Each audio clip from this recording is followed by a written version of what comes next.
வேதனுக்கு யான் செய்த குற்றம் என்? குன்று எறிந்த தடாளனே, தென் தணிகை குமரா, நின் தண்டயம்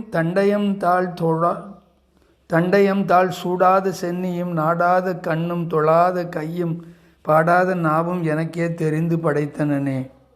கொடாத வேதனுக்கு யான் செய்த குற்றம் என்? குன்று எறிந்த தடாளனே, தென் தணிகை குமரா, நின் தண்டயம் தாழ் சூடாத சென்னியும் நாடாத கண்ணும் தொழாத கையும் பாடாத நாவும் எனக்கே தெரிந்து படைத்தனனே. கோணல் இன்றி ஆக்கல் தொழில் புரியும் பிரம்மதேவனுக்கு அடியேன் செய்த குற்றம் யாது? கிரவுஞ்சமலை பிளவுபடுமாறு வேலாயுதத்தை ஏவிய மிகுதியான முயற்சி உள்ளவரே, தென் திசையில் உள்ள திருத்தணிகை என்னும் திருத்தலத்தில் எழுந்தருளியுள்ள குமரக் கடவுளே, தேவரூருடைய தண்டை அணிந்த அழகிய திருவடிகளை அணிகலன்களாக சூடிக்கொள்ளாத தலையும், தேவரீரின் திருவடிகளை கண்டு தொழாத கண்களும், தேவரீரின் திருவடிகளை கைகூப்பி வணங்காத கைகளும், தேவரீரின் திருவடிகளின் புகழை துதித்து பாடாத நாவும் அடியேனுக்கென்றே பிரம்மதேவன் தெரிந்து படைத்தனனே. முருகாச்சரணம். முருகா முருகா. சித்தி விநாயகமூர்த்திக்கு ஜெய, சர்க்குரு அருணகிரிநாத சுவாமிக்கு ஜெய, வெற்றி வேல் முருகனுக்கு ஹரஹரோஹரா. வஞ்சப்புலனின் வசமாய் நிஜமாய் கொஞ்சிக் குலவ குணமாய் மிளிர எஞ்சித்த மதில் இனிதே ஒன்று கஞ்சக் கழல்வை கணநாயகனே. இந்த விநாயகர் பாடல் கந்தர் அனுபூதியிலே 11வது பாடல். விநாயகர் அனுபூதின்னு கந்தர் அனுபூதி போல விநாயகர் அனுபூதி இருக்கு. அந்த விநாயகர் அனுபூதியில 11வது பாடல் இந்த பாடல். கந்தர் அலங்காரத்திலே 76வது பாடலாக இருக்கக்கூடிய அலங்காரமான இந்த பாடல் கோடாத வேதனுக்கு என்கின்ற பாடல். கோடாத வேதனுக்கு யான் செய்த குற்றம் என்?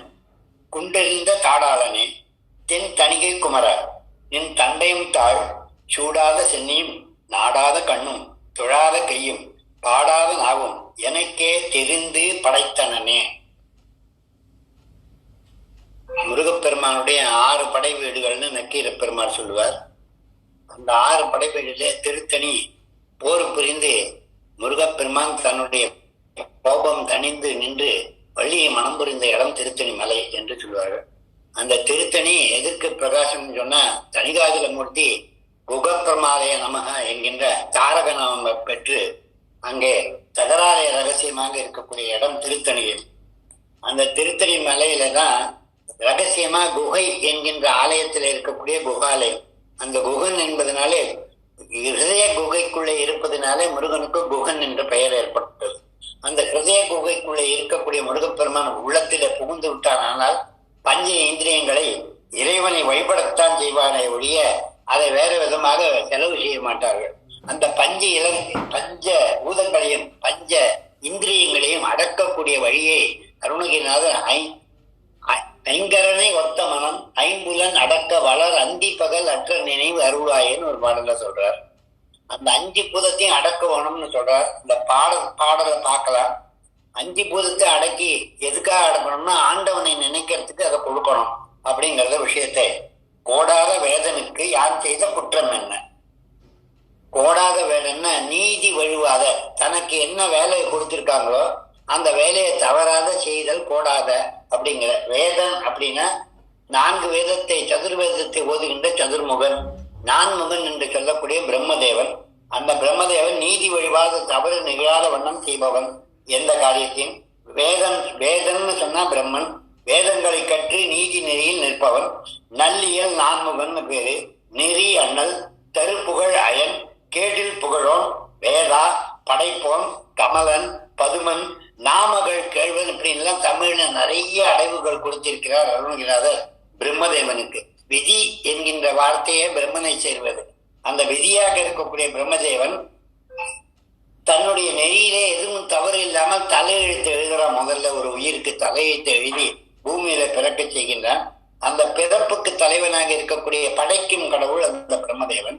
அந்த பிரம்மதேவன் படைக்கும் போதே இந்த உடல் எப்படி இருக்கும், விதிக்கு தகுந்த மாதிரி, இவ்வுழ்வினை நிகழ்வினைக்கு தகுந்த மாதிரி இந்த உடலை படைச்சு அதுக்கு ஏற்படுகின்ற காரணத்தை எல்லாம் ஏற்படுகின்ற இந்த பஞ்சபூதத்தினாலே தன் வசத்திலே வைத்துக் கொண்டு அடக்கி இறைவனை நினைக்க வேண்டும் என்கிற நிலை இல்லாத நிலையை ஏற்படுத்தி விடுவானோ என்கின்ற சந்தேகத்திலே அருணகிரிநாதர் இந்த பாடலை எழுதியிருக்கிறார். போடாத வேடனுக்கு யான் செய்த குற்றம் என்ன, பிரம்மனுக்கு நான் என்ன தப்பு பண்ணேன், ஏன் என்னுடைய தலையை முருகப்பெருமானை வணங்காத தலையாக, முருகப்பெருமானை காணாத கண்களாக, முருகப்பெருமானை தொழாத நாவாக, பாடாத நாவாக எனக்கு இப்படி இந்த இந்திரியங்களை ஏன் படைச்சான் அப்படின்னு கேட்கிறார். இந்த உள்ளமே கோவில், ஊனுடம்பே ஆலயம், வல்லப்பிரானுக்கு வாய் கோபுரவாசல், கள்ளல் புறா என்றும் காரா மணிவிளக்கு, தெள்ளத் தெளிந்தார்க்கு ஜீவன் சிவலிங்கம் என்பார் திருமூலர். இந்த 5 பூதத்தையும் அடக்க வேணும். இந்த 5 பூதமும் இஷ்டத்துக்கு போயிட்டு இருந்தது. விஸ்வாமித்திர மகரிஷி அவர் என்ன பண்ணார், காஞ்சிபுரம் கோட்டம் என்கின்ற சொல்லுகின்ற காஞ்சிபுரத்துக்கு போனார். அந்த காஞ்சிபுரத்துல போனதும் அம்பிகையை பார்த்து வழிபட்டு தனக்கு பிரம்ம பதவிக்கு பிரம்ம ரிஷி என்கின்ற பதவி கிடைக்கவில்லை, என்ன செய்யணும்னு அழுதுண்டு தோத்திரம் பண்றார். அப்ப அம்பிகை அவருக்கு நினைவிலே தோன்றிய அளவில் அவர் என்ன பண்றார், பஞ்சபூதங்களை அடக்கி தன் வசத்திலே வைத்துக் கொண்டால் அவருக்கு நல்ல கதி கிடைக்கும் என்பதை புரிந்து கொண்டு என்ன பண்றார், அந்த பஞ்சபூதத்தை உடம்பிலிருந்து பிரிச்சு 5 இந்திரியங்களை பிரிச்சு பஞ்சபூதத்தையும் பிரிச்சு 5 திரியாக ஆக்கி 5 திரியும் அந்த பஞ்ச விளக்கை ஏற்றுகின்றார்கள். அதுக்கு காயத்ரி மண்டபம்னு பேரு இன்னைக்கும் காஞ்சிபுரத்துல இருக்கு. விஸ்வாமித்திரர் பண்ணது அந்த காயத்ரி மண்டபம். அந்த மண்டபத்துல 5 திரியை போட்டு ஏற்றுறா. அப்ப பூதங்கள் இந்த திரியெல்லாம் கொண்டு போயிடுறது. அம்பிகை அனுகிரகம் எடுத்துக்கொண்டு அவளை வேண்டிக் கொண்டு அதெல்லாம் திருப்பி கொண்டு அந்த உடம்பையே திரியாக போட்டு, காயம் அப்படின்னா சரீரம், காயத்தை திரியாக போட்டதுதான் காயத்ரி மந்திரம் ஏற்பட்டது. அந்த காயத்ரி மண்டபம் இன்னைக்கும் இருக்கு காஞ்சிபுரத்துல. அந்த காயத்ரி மண்டபத்தில் தான் காயத்ரி மந்திரத்தை உருவாக்கினார். அது என்ன பண்றதுன்னா பஞ்சேந்திரியத்தை அடக்கி பஞ்சபூதத்தை அடக்கி இறைவனை அடைகின்ற நிலையை ஏற்படுத்தி கொடுக்கின்றது. மனிதர்கள் தெய்வத்தை அடையக்கூடிய மந்திரத்தை எடுத்து கொடுத்ததுனால்தான் மனிதர்களுக்கு நண்பன், விஸ்வத்துக்கு நண்பன் விஸ்வாமித்திரர் என்ற பெயர் அவருக்கு ஏற்பட்டது. அப்படிப்பட்ட அந்த விஸ்வாமித்திரர் கொடுத்த அந்த காயத்ரி மந்திரம் பஞ்சபூதத்தை அடக்கி இறைவனை அடையக்கூடிய சக்தியை கொடுக்கக்கூடியது. தன்னுடைய 5 இந்திரியங்களையும் 5 பூதங்களையும் திரியாக மாற்றி ஏற்றினாலே காயத்ரி மந்திரம் ஏற்பட்டதுன்னு சொல்லுவாங்க. இந்த பாடலை சொன்ன காயத்ரி சொன்னதுக்கு சமானம். ஓடாத வேடனுக்கு யான் செய்த குற்றம் என்ன, பிரம்மனுக்கு நான் என்ன தவறு கேட்டேன், எதற்காக அவன் தென் தணிகை குமரா, தெற்கிலே இருக்கக்கூடிய தென் பழனி, பழனி என்பதியிலே தெற்கிலே இருக்கக்கூடிய தணிகை என்பதியிலே தணிகாச்சல மூர்த்தியாக இருக்கக்கூடிய முருகப்பெருமானுடைய குண்டம் எறிந்த தாளான கௌஞ்சகிரியாகிய அகங்காரத்தை அடித்தான் முருகப்பெருமான் தன்னுடைய வேலினாலே, ஞான சக்தியினாலே அந்த அகங்காரமாகிய மலையை குன்று எறிந்தான். தாளாளனே, தாளாளன தாள், திறமை பெற்ற தாள், மகிமை மிகுந்த தாளினாலே அந்த மலையை குன்றத்தை எரிந்தான். தாளாளனே, தாளாளனே பெருமை பெற்றவன், மகிமை உள்ளவன்.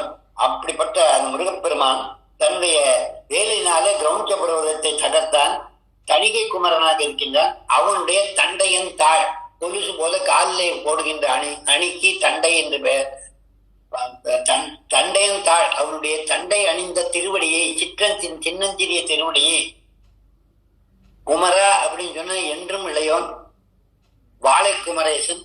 அப்படி அந்த தென் தணிகை குமரா, உன் தண்டையன் தாள், உன்னுடைய தண்டையன் தாள் சூடாத சென்னி, உன்னுடைய திருவுடுவை நான் என் தலையிலே சூடவில்லையே, உன் சூடாத சென்னியும் நாடாத கண்ணும், உன்னுடைய தரிசனத்தை பெறாத என் கண்கள், தொழாத கை, 2 கைகள் இருக்கின்றன, அதை தொழுது உன்னை தொழுவதற்குத்தான் ஆண்டவன் கொடுத்திருக்கிறான், அதை நான் செய்யவில்லை. தொழாத கையும் பாடாத நாவும், உன் திருப்புகழை நான் எடுத்து பாடவில்லை, இந்த பாடாத நாவும் எனக்கு தெரிந்து படைத்தனே. பிரம்மனுக்கு தெரியறது இவன் விதி பிரகாரம் இவனுக்கு நல்லது ஏற்படக்கூடாது என்பதற்காக என் தலைவிதியை ஏற்படுத்தி எனக்கு இதெல்லாம் செய்ய விடாம பண்ணினியா அப்படிங்கிற ஆதங்கத்துல கேட்கிற மாதிரி கேட்கக்கூடிய பாடல் இந்த பாடல். நான் என்ன தவறு செய்தேன், தென் தணிகை கடவுள் குமரனே, ஆண்மை நிறைந்தவனே, உன்னுடைய திருத்தாளை, உன்னுடைய தண்டையணி திருத்தாளை, பொற்பாதங்களை சூடாத தலையும் கண்டு நாடாத கண்களும் தொழாத கைகளும் பாடாத நாவும் எனக்கு எதற்காக வைத்தாய் அப்படின்னு அருணகிரிநாதர் இங்கே வணங்குகின்றார்.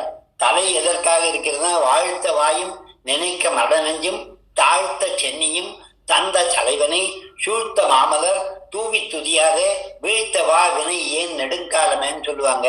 அப்படி என்ன, வாழ்த்துகின்ற வாய் இல்லாதல் எனக்கு நாவி இருந்து என்ன பிரயோஜனம்? இந்த நாவினாலே என்னை படைத்த இறைவனை நான் போற்றவில்லையே, இந்த கண்களினாலே என்னை படைத்த இறைவனை நான் தரிசனம் பெறவில்லையே, என்னுடைய தலையை அகங்காரம் கொண்டு தூக்கி கொண்டிருக்கிறேனே குன்று போல, அந்த தலையை குனிந்து இறைவனின் திருவடியை என் தலைமையில சூடவில்லையே, சூடாத சென்னி எனக்கு அது இருந்து என்ன பலன்? அவனுடைய இடத்தை சென்று நான் அனுபவிக்கவில்லையே, அவனை தொழாத என் கைகள் எனக்கு இருந்து என்ன பலன் என்று கேட்கின்ற அளவிலே அவர் அங்கே அருணகிரிநாதர் பேசுகின்றார்கள். விழிக்கு துணை நின் மென்மலர் பாதங்கள் மெய்மை குன்றா மொழிக்கு துணை முருகா எனும் நாமங்கள். உன்னுடைய நாமம் என் நாக்கிலே எப்பொழுதும் ஓதிக்கொண்டே இருக்க வேண்டும். என் விழிக்கு துணையாக இருக்கக்கூடியது உன்னுடைய திருவடி தாமரைகள். அதே மாதிரி செய்த வினைக்கு தண்டனையாக அரியனுக்கு எழுதா குறையும் அழுதால் வருமோ என்கின்ற அளவிலே என் தலைவிதியை சரியாக எழுதவில்லை பிரம்மன். என் தலைவிதியை எழுதித்தான் இந்த பஞ்சேந்திரத்தையும் இறைவனை வணங்க வேண்டும் என்று எனக்கு கொடுக்கவில்லை என்று தலை வணங்கி நிற்கா நின் தாளை, தலை வழங்கி நிற்க நின் தாளை தரிசனம் பெறுகின்ற நயனங்களை, உன்னை தரிசனம் பெறுகின்ற நயனங்களை, கரங்களை வணங்க கைகளில் உன்னை கருத்தால் வணங்க கைகளையும் திறமிசைந்து பாட நாவையும் அருமையாக தந்தா இறைவா உன் பெருமையை என்று சொல்வேன் பராபரன்னு கேட்டாங்க. உன்னுடைய பெருமையை நான் சொல்ல முடியாது, இதெல்லாம் எனக்கு நீ படைச்சிருக்க. உன்னை வணங்கா தலையும் பாராமுகமும் காணா கண்ணும் துதியா கரமும் பாடா நாவும் பகையாய் மாறும். தலையும் கவிழும் கண்கள் மூடும் கரமும் வீழும் நாவும் அடங்கும். இந்திரியமெல்லாம் இறைவனுக்காக வந்ததை அறியீர் இருவினையிலேன்னு சொன்ன. இருவினையினாலே நம்முடைய பஞ்சபூதங்களை எப்படி பஞ்ச இந்திரியங்களை அடக்க விடாத திறமையை ஏற்படுத்துகின்றானோ பிரம்மன் என்கின்ற நம்பிக்கை அருணகிரிநாதருக்கு ஏற்பட்டது. குன்றாகிய கிரௌஞ்சத்தை வேளால் இருந்து தகர்த்த திறன் கொண்ட சின்னஞ்சிறிய பொற்றாளனே, தென் தமிழ்நாட்டில் அமைந்துள்ள திருத்தணிகை வாழ் வாழை குமரேசா, நினது தண்டையின் தாழ் திருவடிகளை என் தலைமையில் வைத்து துதிக்க வேண்டும். உன் தரிசனம் என் கண்களால் காண வேண்டும். உன் திருவடிகளை கைகூப்பி தொழுதல் வேண்டும். உன் புகழை நாவாலே பாட வேண்டும். அப்படி வணங்காமல் தொழாமல் காணாமல் பாடாமல் உள்ள பயனற்ற இந்திரியங்களை ஏன் படைத்தாய்? வேதம் 4 ஓதுகின்ற பிரம்மமூர்த்தியே, நீதி தழுவாத பிரம்மதேவனே, உனக்கு நான் என்ன குற்றம் செய்தேன் என்று கேட்கின்ற அளவிலே இந்த பாடல் மிக்க சிறப்பாக அமைந்திருக்கிறது. முருகப்பெருமானிடத்திலே என் உள்ளத்தை செலுத்தி அவனை தொழுது அவனை கண்களால் தரிசனம் செய்து அவனை பாடி அவனை போற்றுகின்ற இந்த இந்திரியங்கள் எனக்கு தேவை. இப்படி போற்றாத இந்திரியங்களை எனக்கு ஏன் படைத்தாய் பிரம்மதேவனே என்று கேட்கின்ற அளவில் இந்த பாடல் அமைந்திருக்கிறது. பாடலை பார்க்கிறோம். கோடாத வேடனுக்கு யான் செய்த குற்றம் என்ன?